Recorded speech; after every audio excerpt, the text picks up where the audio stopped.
Campo das Artes. Cultura no ar. Literatura, artes visuais e música. Campo das Artes. Cinema, teatro, dança e outras expressões. Campo das Artes. Apoio Unibis Cultural, o hub da cultura, do empreendedorismo criativo e das causas sociais na cidade de São Paulo. A Unibis Cultural tem uma programação diversificada para você que busca um espaço de reflexões, debates e trocas que preparam a cidade para o futuro. Siga a Unibis Cultural nas redes sociais e fique por dentro de tudo o que acontece na casa. Campo das Artes. Cultura no ar. Produção e apresentação, Jorge Vasconcelos.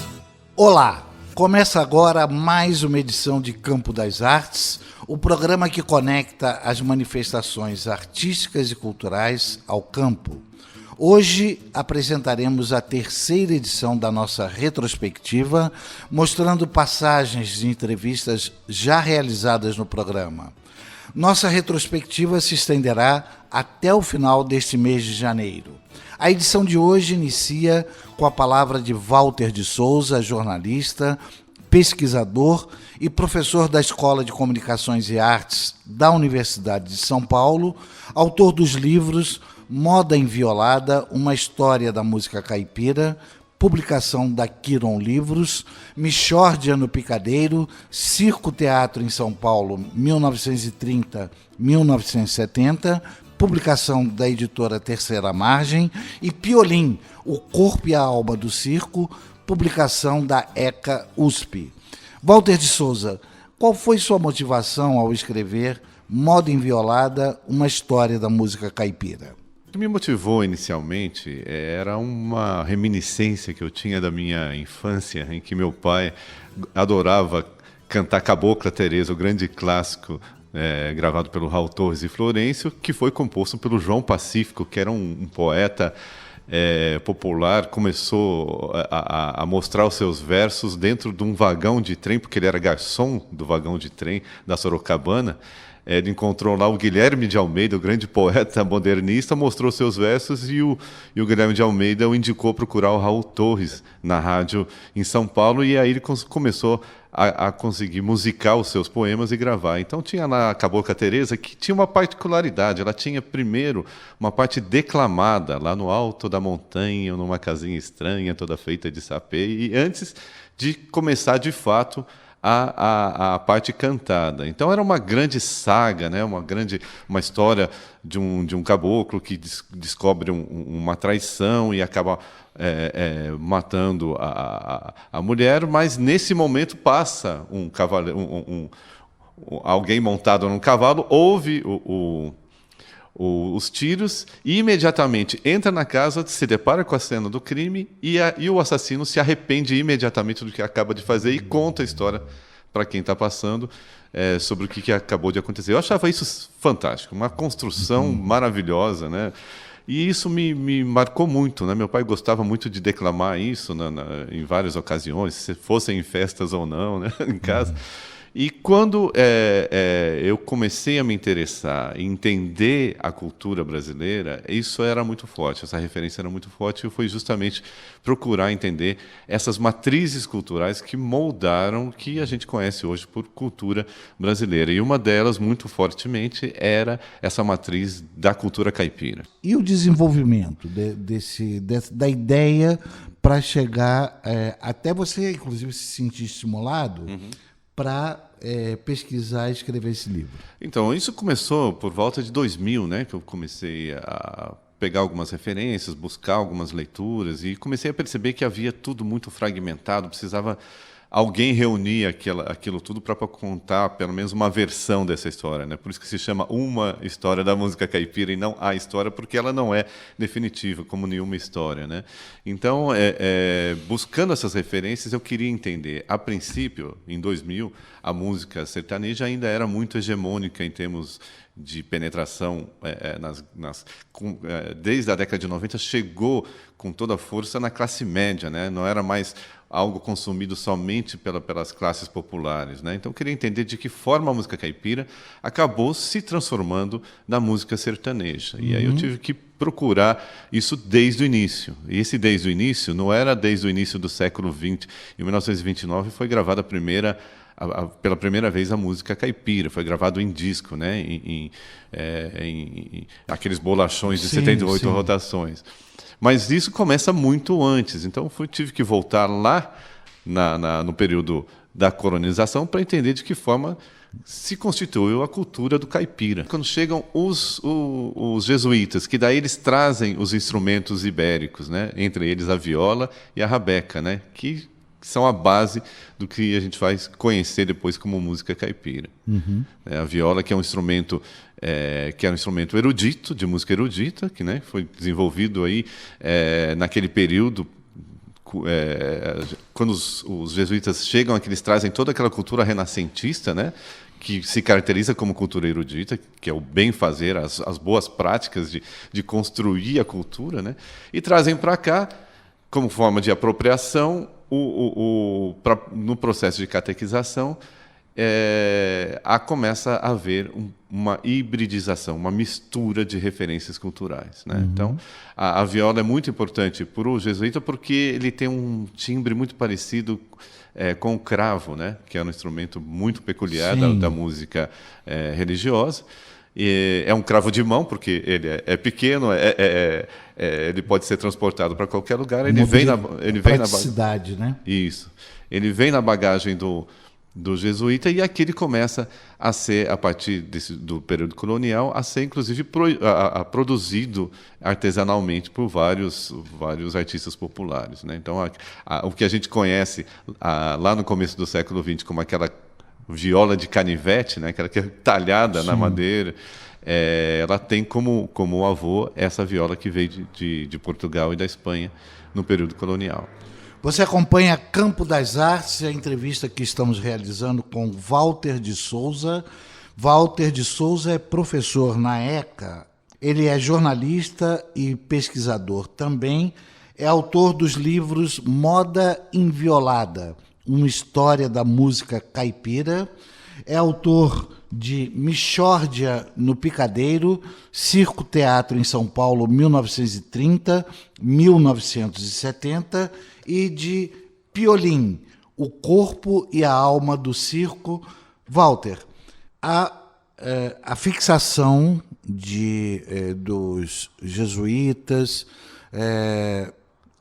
a vinda para aqui as proximidades de São Paulo, a descoberta do Planalto, antes ficava mais lá no litoral, né, que se fixava mais, inclusive do ponto de vista estratégico de defesa e ataque. Isso. Mas eu acho que já há uma pista, você já deu uma pista, que essa viola, a partir de diversos eventos, ela vai se fixar também no interior de São Paulo, no que nós conhecemos hoje como o interior do estado de São Paulo. E certamente que isso deve ter muito a ver com a criação e o desenvolvimento da música caipira, não é isso? Exatamente. Na verdade, é um processo de ocupação territorial que começa a partir da colonização, né?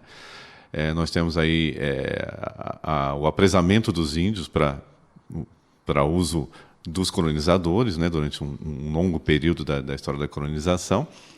Para isso foram criadas milícias armadas, que nós conhecemos como as bandeiras, né? E com isso elas foram margeando o rio Tietê e adentrando aí o território de São Paulo, né?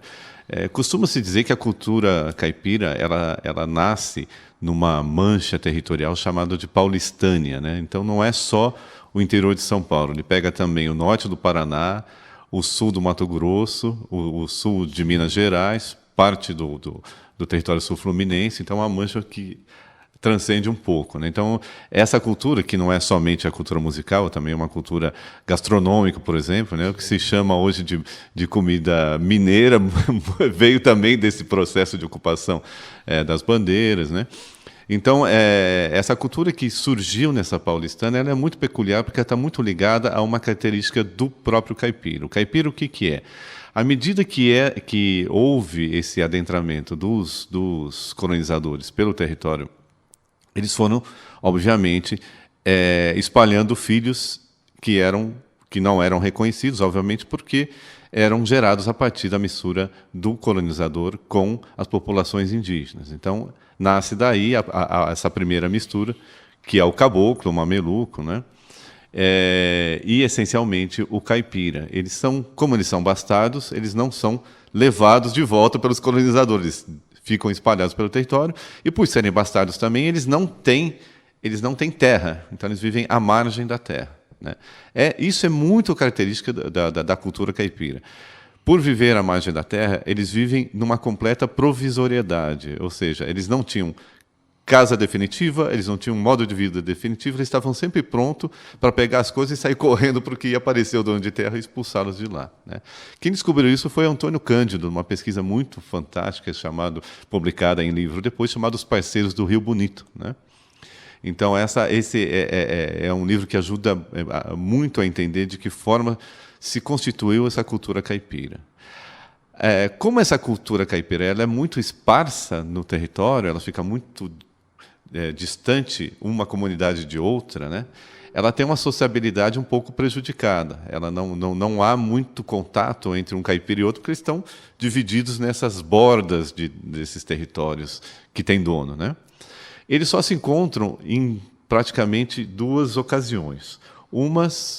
A primeira delas, eu acho que é a mais importante, são as festas religiosas. Então, aí se junta todo mundo para poder festejar, e daí é que começa a surgir essa música, essa música que depois vai virar um gênero musical, que é a música caipira, a música feita essencialmente na viola e no bate-pé e no bate-mão da catira.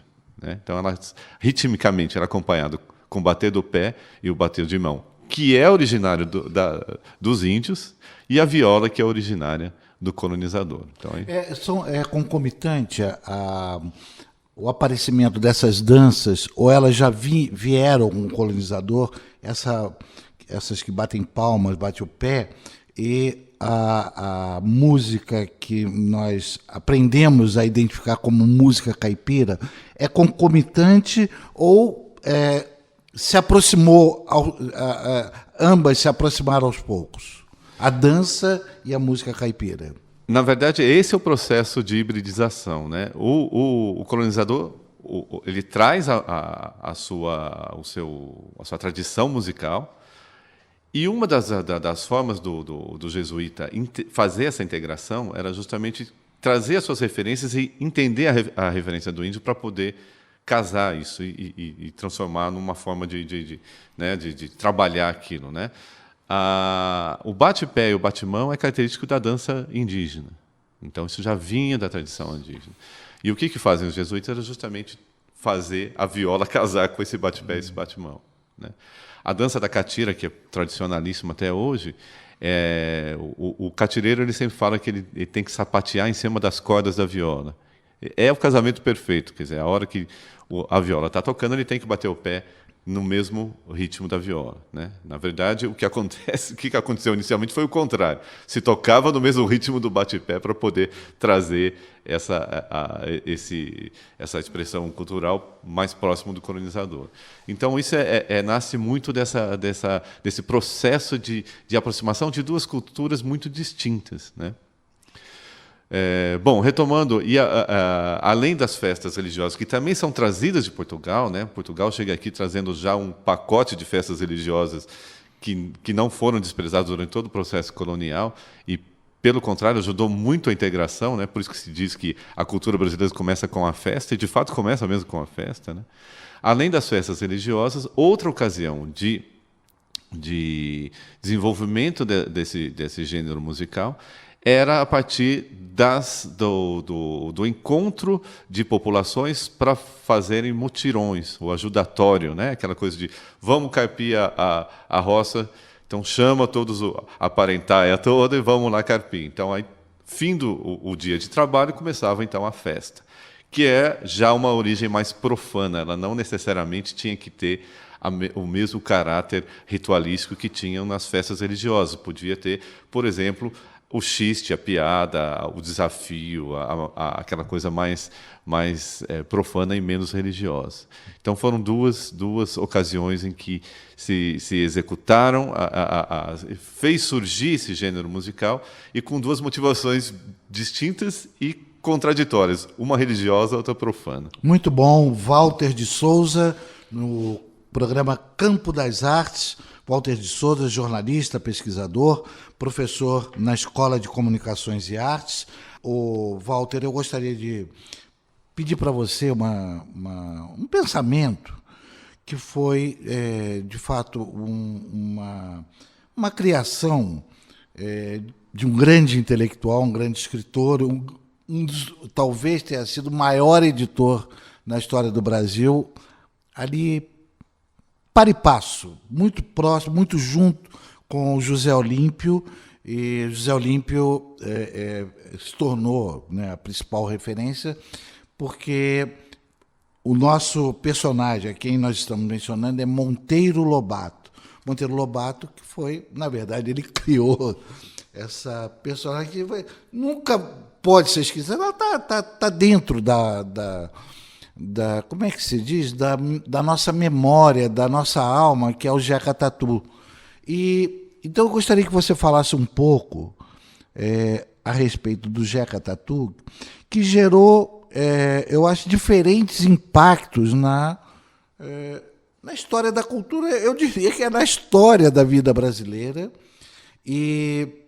porque você mesmo mencionou, né? Aí eu acho que já é um preâmbulo de explicação de ter essas pessoas, essa comunidade de Jecas Tatu terem ficado perambulando em espaços que o Monteiro Lobato, inclusive, mencionou, mas que eles eram, pelo que eu entendi da sua explanação, eles eram bastardos, eles eram sem direitos, não é isso? E aí ficavam para lá e para cá acocorados, né? Exatamente.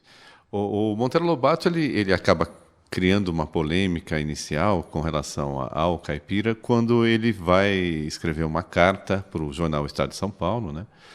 E nessa carta ele vai falar, que depois ela é reproduzida no primeiro livro dele, chamado Urupês, né? O Urupês é justamente a metáfora que ele usa para definir o caipira, que é aquele que nasce... o Urupês é a orelha de pau, né? Aquela que nasce sozinha e fica ali eternamente, sem mudar.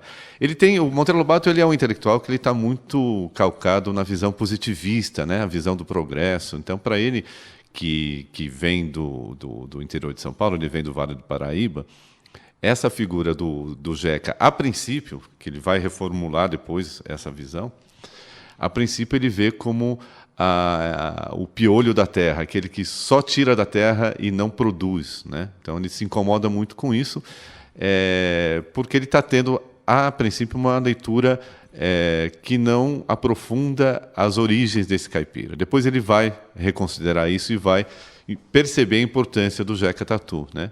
Mas aí a forma, ele era um ótimo construtor de personagens, né? A vida inteira dele ele construiu ótimos personagens. Então, quando ele constrói a figura do Jeca Tatu, é algo que se fixa muito no imaginário nacional, né? A princípio, no imaginário político, isso acaba virando até discussão na época política, né? Nas eleições de 19, não é isso? Exatamente. Por isso que ele vai reformular também, porque ele vai perceber que essa figura do caipira era essencial para a economia de então, né? Mas ele vai causar uma grande polêmica justamente por causa disso. Ele vai falar que esse Jeca ele era regido por aquilo que eles chamam de lei do mínimo esforço, né? Por quê? Porque ele achava que ele não tinha essa dimensão de que o caipira ele não trabalhava a terra porque a terra não era dele, né? Então ele trabalhava o essencial para a sua subsistência. Uhum. E o seu próprio modo de vida, a sua casa, os seus afazeres diários estavam muito calcados nessa provisoriedade. Ele tinha, a qualquer momento, não podia ter muito o que carregar, porque a hora que tivesse que sair, ele tinha que sair.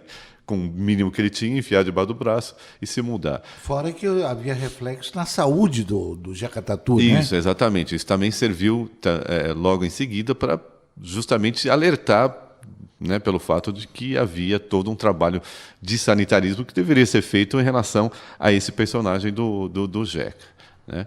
Mas o Jeca foi importante também para pontuar que, naquele momento, a gente está falando na primeira década do século XX, né? Quando ele vai escrever essa carta, foi em 1910, né?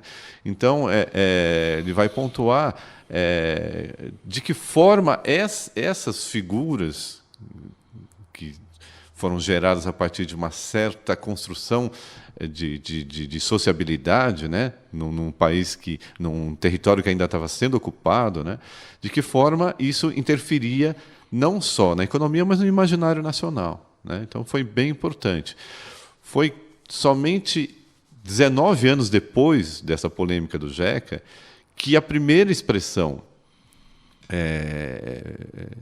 do caipira, a expressão genuína do caipira, que é a música caipira, ela é gravada pela primeira vez. Então, você vê que como reconhecimento cultural, ainda demorou um pouquinho nessa trajetória. A gente tá falando do início do século XX, onde se começa a definir, primeiro, uma visão do que é a cultura nacional, né? Cultura nacional que vai se consolidar só com Vargas depois da década de 30. Mas, a princípio, está tentando se reconhecer aquilo que não sofre influência estrangeira. Essa foi a grande obra também dos modernistas, né? Vamos voltar para aquilo que a gente quer entender, o que é a cultura brasileira, sem a influência de Portugal e sem a influência da França, que era hegemônica naquele momento. Só para dar um adendo, então essa primeira metade do século passado, até um pouquinho antes, no século XIX, é o momento de não ter mais retorno, não ter até mais desculpa de não se entender o Brasil. Era uma verdadeira quase obsessão que vem, sei lá, do Gilberto Freire, Joaquim Nabuco, todos aqueles grandes intelectuais, e também nessa linha das manifestações populares, das descobertas, né, como você está mencionando, né? Exatamente. A gente, no final do século, na segunda metade do século XIX, a gente teve todo um esforço de forjar uma cultura nacional, né, por esforço do imperador Dom Pedro II. Ele cria lá um Instituto Histórico e Geográfico para poder disseminar, tentar descobrir o que era uma cultura. Na verdade, esse esforço não era tanto de descoberta, porque ele não era muito investigativo. Ele partiu do princípio de que a cultura nativa era a cultura do índio, e aí ele romantiza essa visão do índio, né? E o que vai acontecer na virada para o século XX? Se começa a defender de que a cultura brasileira não necessariamente era algo que tinha aquela visão romântica do purismo indígena, né? Ela surgiu justamente de um processo de mistura de referências culturais, tanto da matriz europeia, depois o Darcy Ribeiro vai esmiuçar maravilhosamente isso, né? Tanto da matriz ibérica, lá da cultura de Portugal ou Espanha, quanto da matriz do índio, quanto a matriz africana, que também vem para cá e se mistura. A música caipira, ela surge exatamente dessas três grandes influências, né? Então a gente não está falando só do índio e do colonizador, como a gente falou até agora. Depois vem também a contribuição do ritmo dessa matriz africana. E mais ainda, depois vem uma influência muito fortemente do italiano. Sim. Quer dizer, quando entra a sanfona na música, é influência sobretudo italiana. no interior de São Paulo. Exatamente. Vem com tudo, né? Com os migrantes, né? Isso. Então, no século XX, quando alguns intelectuais começam a procurar essas referências, eles vão... Então, aí essas influências vão se fixar no Rio de Janeiro, nas influências que vêm, africanas que vêm lá da Bahia, que vão redundar no surgimento do samba, do samba dos terreiros e do samba da escola de samba, do carnaval. E aqui em São Paulo, o Cornélio Pires, que é um intelectual que vem lá de Tietê para estudar aqui em São Paulo, ele começa a perceber que aquelas referências que ele tinha na infância da cultura caipira são desconhecidas aqui na cidade. Então ele começa a trazer para cá. Aí já é um esforço de de criar, primeiro de preservação, que sempre a preservação, a ideia de preservação cultural, ela sempre parte de uma visão um tanto elitista, né? Quer dizer, eu vou ser o guardião dessa cultura antes que ela morra, né? Sim. E na verdade a cultura sempre é dinâmica, ela nunca vai morrer, ela sempre vai se adaptar para sobreviver. E se reinventar, e se reinventar. A música caipira se reinventou várias vezes, né? Além de receber influências as mais estranhas possíveis, né?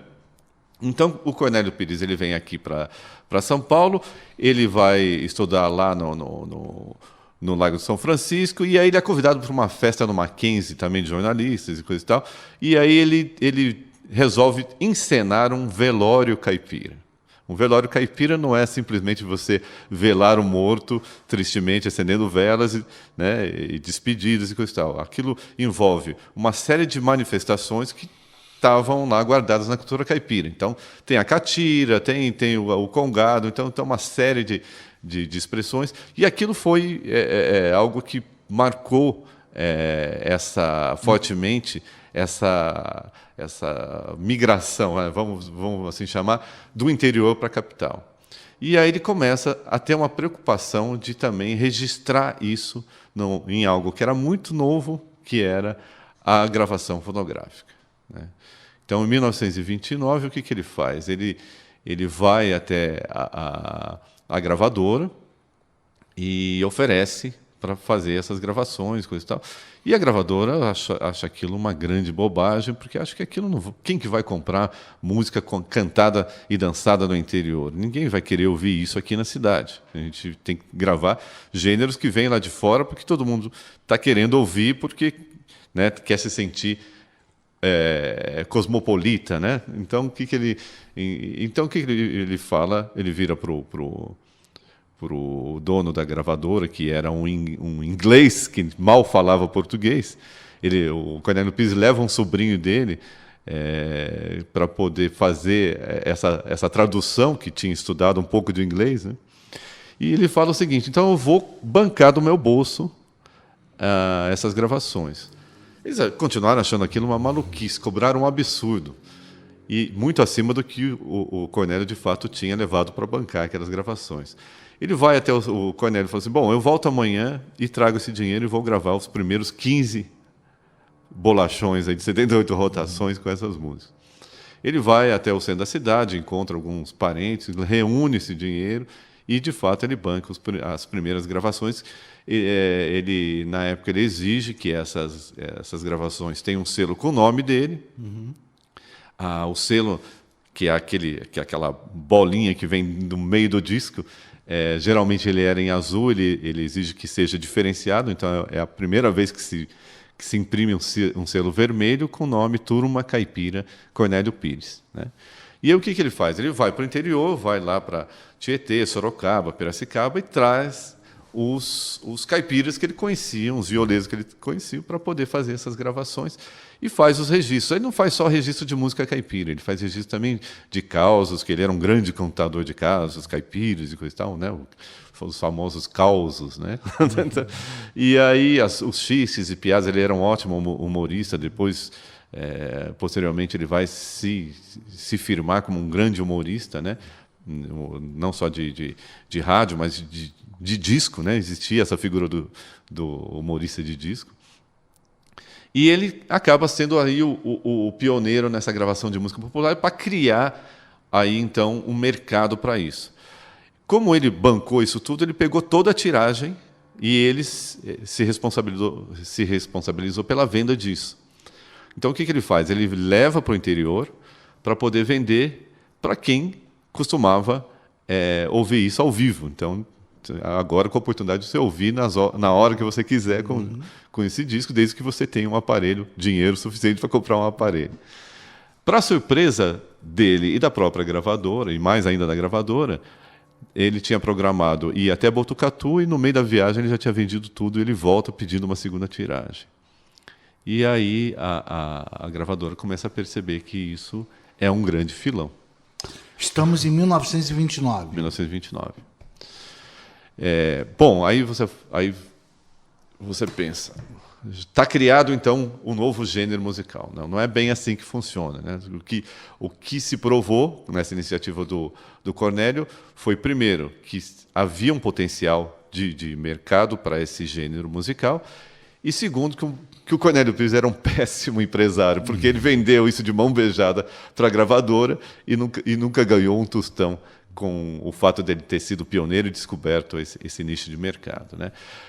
Além disso, na indústria fonográfica, você não cria um gênero da noite para o dia. Você tem que ter, para criar isso, todo um campo simbólico, vamos assim chamar. Esse campo simbólico envolve o quê? Envolve cantores que caiam no gosto popular, formas de produzir esse gênero, características que o público reconheça assim que ouça. Você tem que ter uma divulgação, você tem que ter alguém que enalteça esses cantores e transforme eles em estrelas, né? Por isso, aí esse campo simbólico também se chama Star System, né? Você Sim. criar um sistema de estrelas que sejam reconhecidos pelo público. Isso tudo vai acontecer nos próximos 30 anos, né? Então, em 1929 é o ponto de partida, é o início do jogo, né? Nos 30 anos seguintes é que esse gênero vai se fixar no público, que vai identificar uma série de características que assim que ele ouve, ele vai saber. Isso é música caipira. Ouvimos nesta terceira edição retrospectiva de Campo das Artes a palavra do jornalista, pesquisador e professor da Escola de Comunicações e Artes da Universidade de São Paulo, Walter de Souza. Campo das Artes vai para o breve intervalo e volta em instantes. O programa Campo das Artes conta com o apoio da Unibis Cultural, o hub da cultura, do empreendedorismo criativo e das causas sociais na cidade de São Paulo. A Unibis Cultural tem uma programação diversificada para você que busca um espaço de reflexões, debates e trocas que preparam a cidade para o futuro. Siga a Unibis Cultural nas redes sociais e fique por dentro de tudo o que acontece na casa. Você acompanha o programa Campo das Artes pelo elcanal.net, através do aplicativo gratuito Rádiosnet, às quartas-feiras, 5 da tarde, sábados e domingos ao meio-dia, e às segundas-feiras, às 9 da noite. Tem mais! Todas as edições estarão disponíveis para você, internauta, pelos nossos podcasts, através dos aplicativos Spotify e SoundCloud. Além disso, estamos no YouTube e no Facebook. Nosso e-mail é campodasartesoficial@gmail.com. Repita! campodasartesoficial@gmail.com. Campo das Artes, cultura no ar. Produção e apresentação, Jorge Vasconcelos.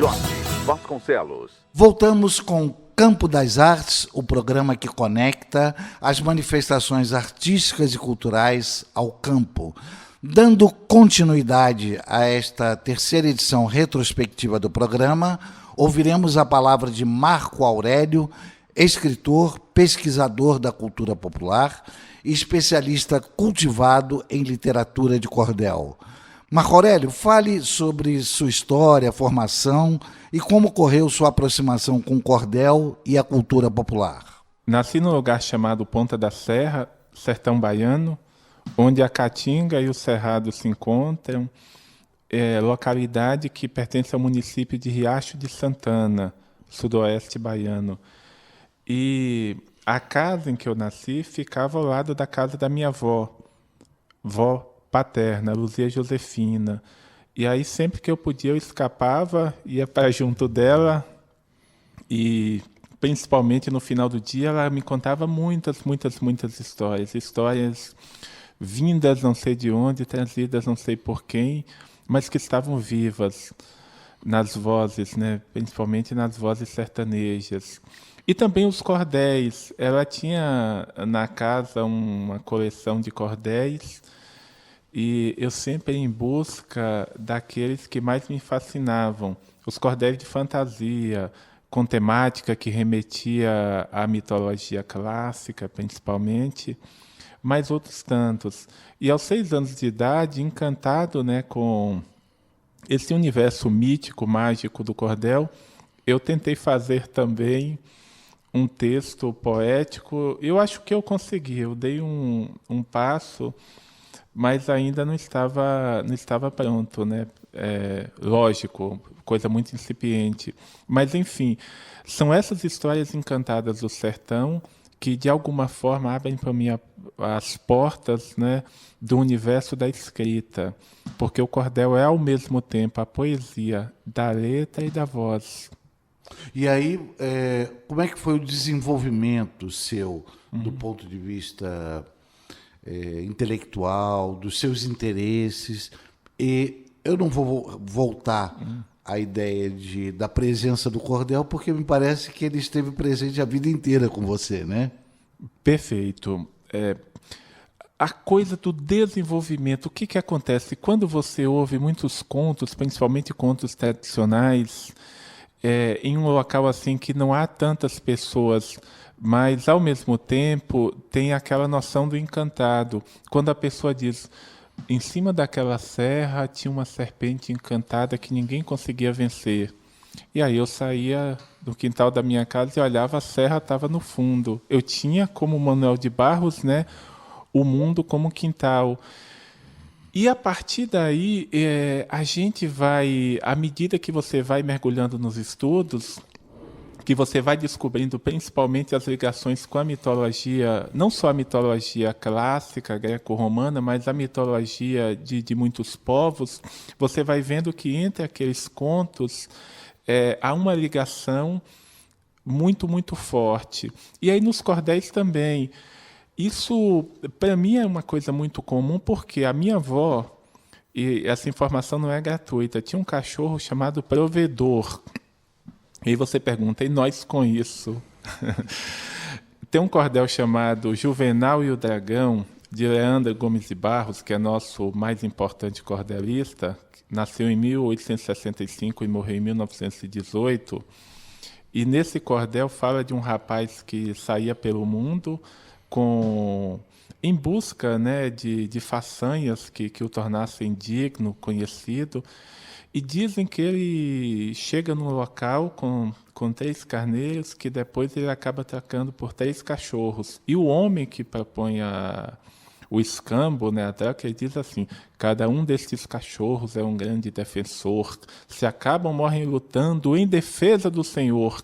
São chamados rompe-ferro, ventania e provedor. Olha como o cordel, de certa forma, estava muito vivo na mente das pessoas.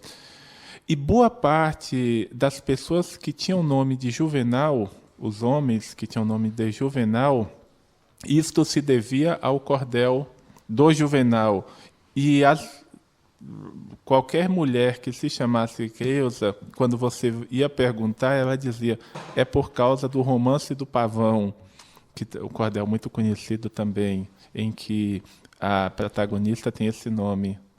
Ok, Marco Aurélio é o convidado desta edição de Campo das Artes e o tema fundamental desta edição é o cordel. O Marco Aurélio, escritor e pesquisador da cultura popular, ele é reconhecidamente um dos principais especialistas do Brasil em matéria de cordel. E aqui em Campo das Artes, o Marco Aurélio ele está trazendo esse tema com muita propriedade. Marco, aqui com tantos títulos seus sobre a mesa aqui do nosso estúdio, você mencionou, e estão aqui alguns bons exemplos de títulos dedicados a jovens, crianças, adolescentes, por aí, né? Por que a missão, por que a atribuição de importância de escrever para essa faixa etária? Eu me perguntava isso quando eu comecei, porque quando menino, os cordéis que eu lia, os mesmos que minha avó, que o meu pai, que as pessoas que tinham a faculdade da leitura tinham acesso. E depois eu percebi que eu não posso ser régua para ninguém, porque eu tinha essa formação. Só que os meninos de hoje, eles não têm essa formação. eles muitas vezes estão muito mais perto dos cartoons, dos jogos, do que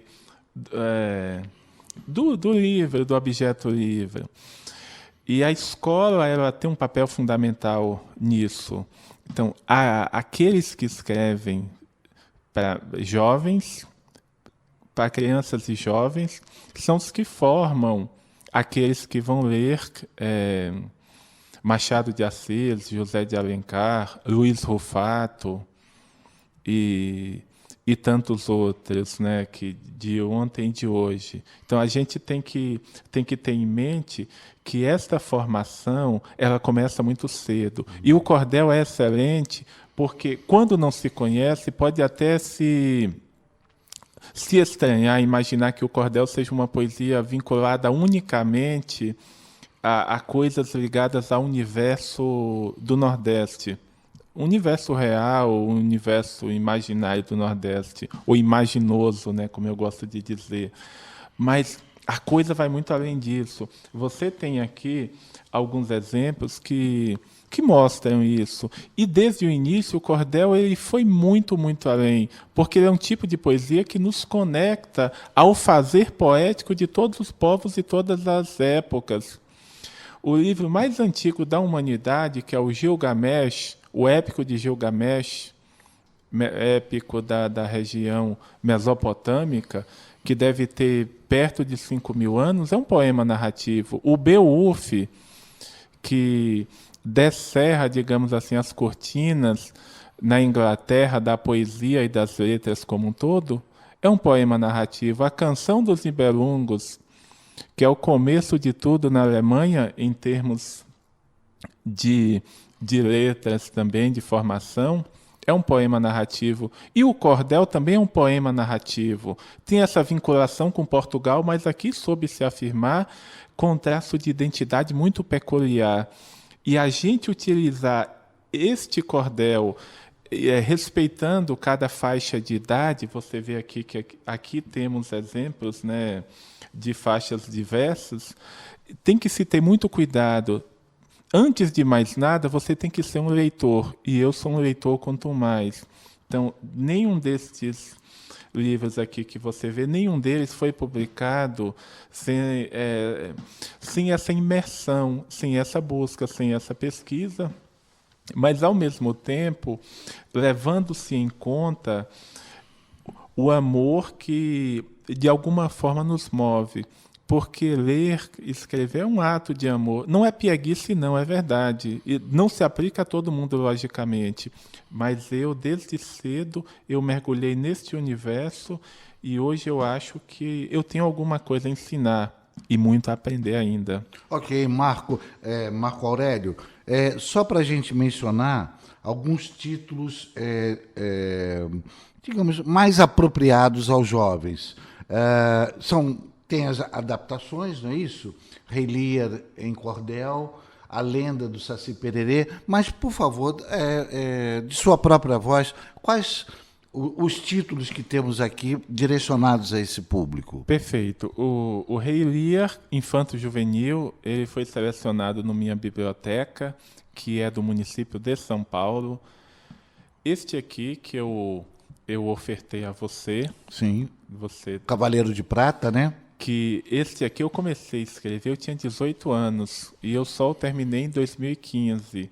Então, é um juvenil, ele remete à mitologia nórdica. Aqui há uma imagem representando Odin, sim, o deus maior, né, do panteão nórdico. E em outra imagem nós temos o deus Thor, que sim, hoje é bem conhecido por conta da Marvel, né? Sim. Da franquia da Marvel Disney. Mas, enfim, eu conheci nas HQs dos anos 80, mas também imergindo, né, nesse mundo da mitologia. Eu não sei exatamente quem eram os produtores, os responsáveis, mas eu lembro que havia uns desenhos animados que eu acho que chamava-se especificamente Thor. Sim. Isso, naquele daquela década que já a gente não sabe mais se é sonho, se é realidade, de 60. 1960. Sim, nos anos 80 eu cheguei a ter contato com esses desenhos, afinal, eu não só tenho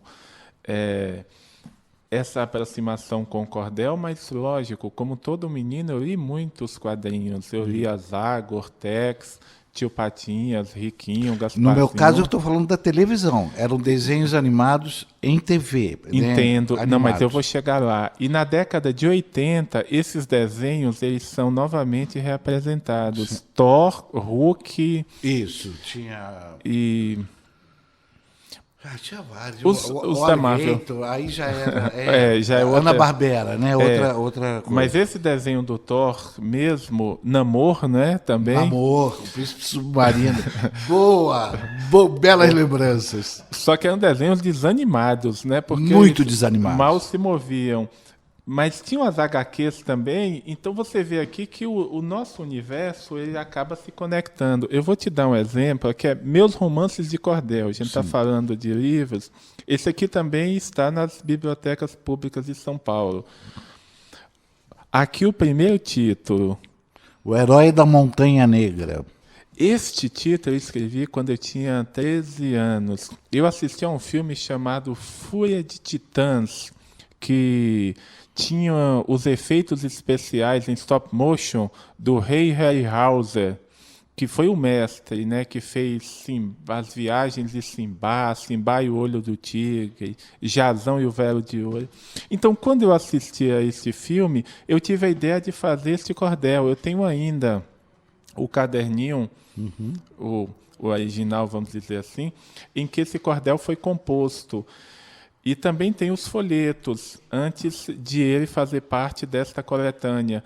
Mas ele também tem muito a ver com uma HQ, da qual eu gostava muito, A Espada Selvagem de Conan, que é baseado no personagem do Robert Irving Howard, né?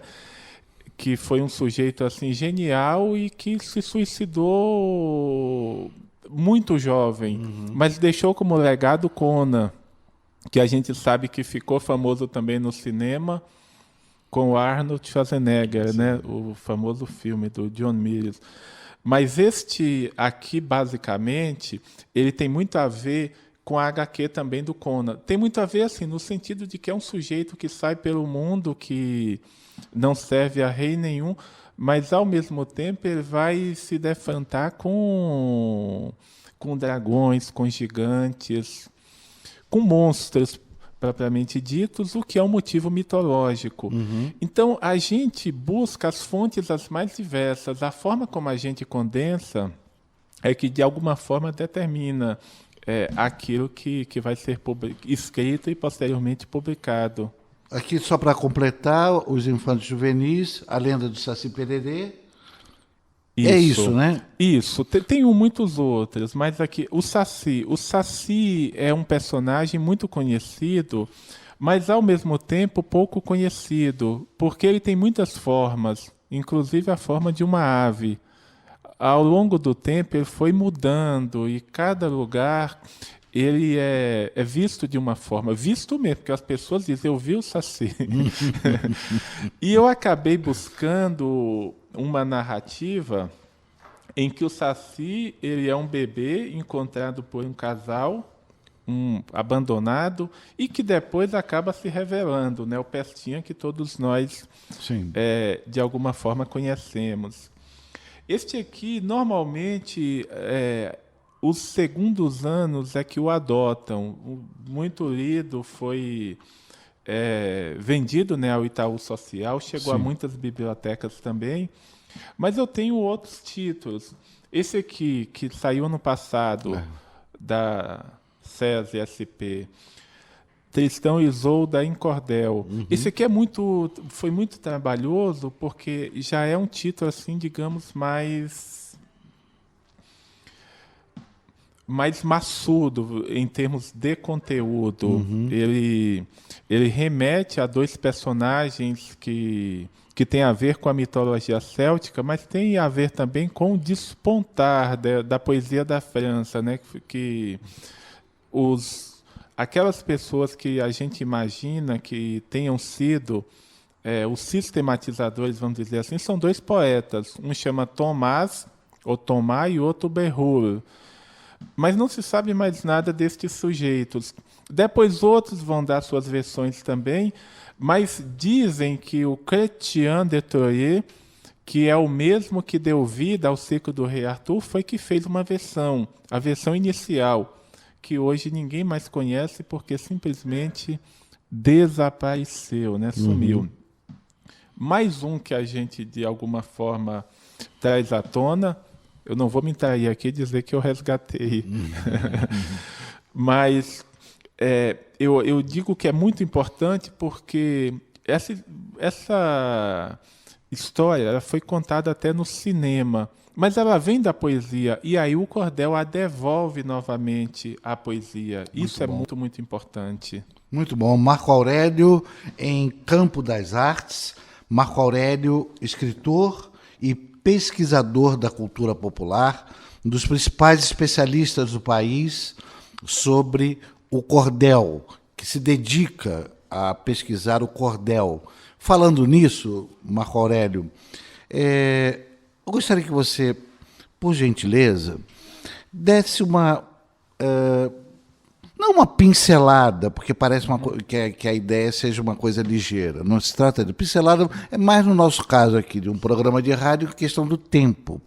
Mas que você indicasse, por favor, os elementos que podem, digamos assim, talvez não imediatamente, mas com mais facilidade, explicar ou definir o que é o cordel.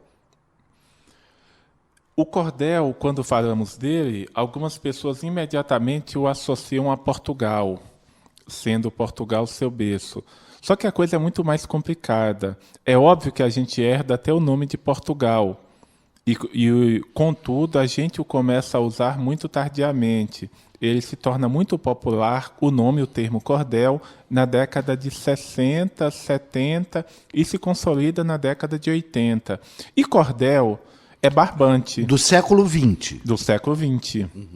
O cordel no nosso país, ele começa a ser publicado só no século XIX, que é quando chega a família real. 1808, 1808, né? Com a imprensa régia. Então ele deve ter sido publicado, mas ainda com textos de Portugal, ainda na década em que a família real chegou. Só que só a partir de 1850, 60, que um poeta chamado Santaninha, um poeta potiguar, mas que vivia no Rio, ou seja, na corte, ele começa a vender os seus poemas em cestilha. Aí a gente vai explicar o que é uma cestilha, tocando uma rabeca, que é um violino popular, vamos dizer assim.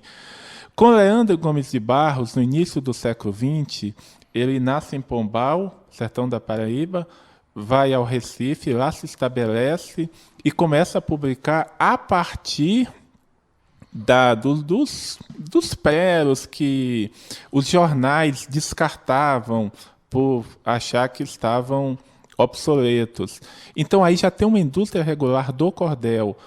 Mas voltando a Portugal, cordel é barbante. Então isso significa que os folhetos comercializados em Portugal em cima do barbante, ou a cavalo no barbante, como dizem Teófilo Braga e outros portugueses, né, outros estudiosos portugueses. Por aqui, o que acontece? Cordel vai ser apenas a matéria rimada e metrificada, já que em Portugal é muito mais uma forma de comercializar, divulgar e vender. Aceitava-se tudo, desde rezas, canções e poemas narrativos, mas também textos prosaicos, não apenas em versos. Aqui no nosso país, chegou-se à conclusão de que há uma estrofe básica do cordel, que é a cestilha, que é aquela que eu citei dos 3 cachorros. com rimas no segundo, no quarto e no sexto verso. A gente chama de esquema chá. X indicando os versos que não rimam e A indicando os versos que rimam. Eu vou dar um exemplo daqui a pouco. E normalmente o cordel ele se define por ser um poema narrativo, mas ele também pode ser um poema noticioso. Ele, por muito tempo, quando o jornal não chegava ao sertão, a rádio já chegava, mas as pessoas às vezes não davam muito crédito ao que se dizia no rádio, e o cordel tinha que também falar daquele fato, e aí o sertanejo passava a acreditar. Então ele também pode falar de temas ficcionais, vamos dizer assim, noticiosos, que a gente pode ter como exemplo o suicídio do Getúlio Vargas, que rendeu cordéis com edições assim fantásticas, 200 mil, 300 mil, assim, vendidos numa semana, de um autor só, para se ter uma ideia. E a chegada do homem na Lua. Tem até quase uma anedota. Azulão, um poeta do Rio, José João dos Santos, que se chamava Azulão, morreu recentemente em São Cristóvão, né, onde ele se estabeleceu com uma banca de folhetos. Ali tem a feira, inclusive, tem um ponto de encontro importante. Isso, né, ele foi fundador, foi um dos. E a TV mostrando o homem chegando à Lua, o Neil Armstrong dando os seus pulinhos, né, no nosso satélite, e tudo mais. Só que as pessoas já estavam acostumadas também aos filmes de ficção científica. E aí ele publicou um folheto, A Chegada do Homem na Lua, e o pessoal começou a se aproximar, começou, e aí alguém chegou e falou: eu sei que o homem chegou à Lua porque você colocou no folheto, porque até então eu vi a TV, a televisão, né, vi o rádio, tá no jornal, mas eu só acredito porque não se falava cordel, né, porque tá no folheto. Desculpe fazer esse corte, mas essa condição de veracidade, de credibilidade, particularmente em relação à ida à Lua, realmente foi um fenômeno importante, porque décadas depois, a desconfiança em torno do vídeo, né, da filmagem. Sim, que foi no estúdio, essa coisa toda. Exatamente. Ou seja, se manteve a desconfiança. E eu sou testemunha de pessoas vendo e ouvindo pessoas conversando, falando que chegou à Lua nada. Imagina, é praticamente uma ideia inaceitável dessa epopeia, dessa condição de chegar até o satélite natural da Terra. E então outra coisa também muito importante que eu acho que você está apresentando aqui é a credibilidade de o cordel em determinadas regiões, a credibilidade que ele teve e tem, e ele sendo, de fato, aquele noticioso desejado, né? Então, realmente, só isso já é um fenômeno espetacular que eu acho que merece cada vez mais estudar onde vem essa credibilidade, né? Vamos pegar outro personagem importante, Lampião. Lampião, ele só ganha realmente essa dimensão como mito a partir do cordel. Imaginemos há muito tempo na Inglaterra Robin Hood. Até hoje não se sabe se Robin Hood existiu ou não, mas a poesia popular fez de Robin Hood também um mito. E aí, com o romantismo, ele se torna um personagem pop, vamos dizer assim. Usar um termo que não é muito adequado, mas que ele atravessa o século XX no cinema, nas HQs, nos cartoons, como um personagem pop.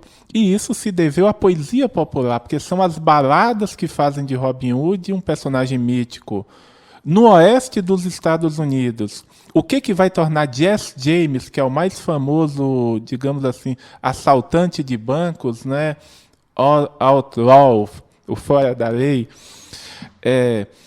são as baladas também, que são composições em versos e que são cantadas. São feitas e as pessoas vendiam numa mala, assim como os folhetos de cordel do Nordeste. Quem assiste o filme, né, o covarde Robert Ford, que matou Jesse James, com Brad Pitt, tem uma cena que o Robert Ford tá com uma mala e quando ele abre, tá cheia de folhetos, ou seja, de baladas. E Lampião ele ganha essa dimensão mítica também a partir do cordel. Tem até um livro sensacional do Eric Hobsbawm, né, que é Bandidos, em que ele usa o conceito de bandido social e ele cita os cordéis nordestinos. De alguma forma, ele usa muito mais a imaginação popular como baliza da consolidação do mito do que propriamente os preceitos da história, e sendo ele, né, um dos mais respeitados nesse campo. Olha, para você ver como é importante. Então, o poeta de cordel, já disse o Chico Salles, um poeta já falecido, ele diz assim: o poeta é o repórter das antigas tradições, revelador de segredos, guiado por gênios bons, autor de dramas poéticos em todas as composições.